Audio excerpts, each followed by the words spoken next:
back to KP's Kingdom, cooking with KP, and today something really stupid. I'm doing chicken stuffed eggs. Normally eggs are stuffing the chicken. We're going the other way. Let's do it. Okay, first thing I've got is a pot of cold water. I'm just going to put that on my hot plate. I'm going to add in however many eggs I want. In this case, I'm using about 5 eggs, and this makes a really cool little entree or hors d'oeuvre. Okay, so a little bit of vinegar goes in, and that's going to help stop those eggs from cracking. We're just going to put these straight on a nice high heat, bring them up to the boil around about 3.5, maybe 4 minutes, depending on how you want your eggs done. Okay, we're going to cool that down, cold water. I'm going to bring that back and just let everything chill. All we simply have to do now is wait for those to become manageable with our hands, peel them, and here's our peeled eggs. I'm going to slice that in half, and that is the perfect egg. I'm going to scoop out some of the yolk, probably from around about half of those eggs.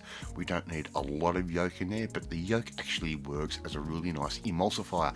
Helps hold everything together. So scoop out a little bit of that yolk like that, and these eggs were so fragile.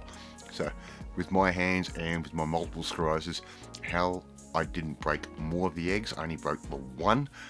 It's got me beat, but luck was on my side. So just put that yolk into a little food processor, use a little bit of leftover chicken, or get a couple of chicken tenderloins and poach them in a little bit of water, so you can even boil them. I'm going to use my favorite Caesar dressing, and of course it is the most famous Caesar dressing in the world. I'm going to put in a good tablespoon's worth of sour cream, and I'm going to give this a quick blitz just to get things happening.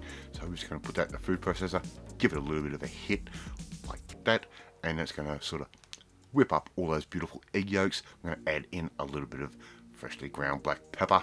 You know, if you're a fan of the channel, we use that a lot. Bit of smoked paprika. Make sure you get it on the bench, because smoked paprika will stain your bench. Okay, trying to get that stain out is a job and a half. It requires bleach and all sorts of things. You should end up with a mixture looking something like that at the end. Now, we've got our little eggs all lined up, including the one that I did break, and all we simply have to do now is put that mixture straight into the eggs. Now, the whole idea sounds ridiculous. It tastes amazing. A chicken stuffed egg is incredible. You could even add a few chives. There you go, KP's chicken stuffed eggs. Thank you so much for watching this video. Really do appreciate it. If you like this video, hit that like button. Gives me confidence. Should make you feel warm and fuzzy too. Share this video with all your friends on all platforms of social media. Don't forget to hit that notification bell. You'll be notified every time a new video goes up. More importantly, you want to learn how to make a crazy party dish idea. These are great with a cold drink in summer. Well, you need to come and join the family, my family. Hit that subscribe button. You'll never miss another one of my videos again. Alright, I'm off to eat these chicken stuffed eggs, which I absolutely loved. And I will catch you next time. Bye!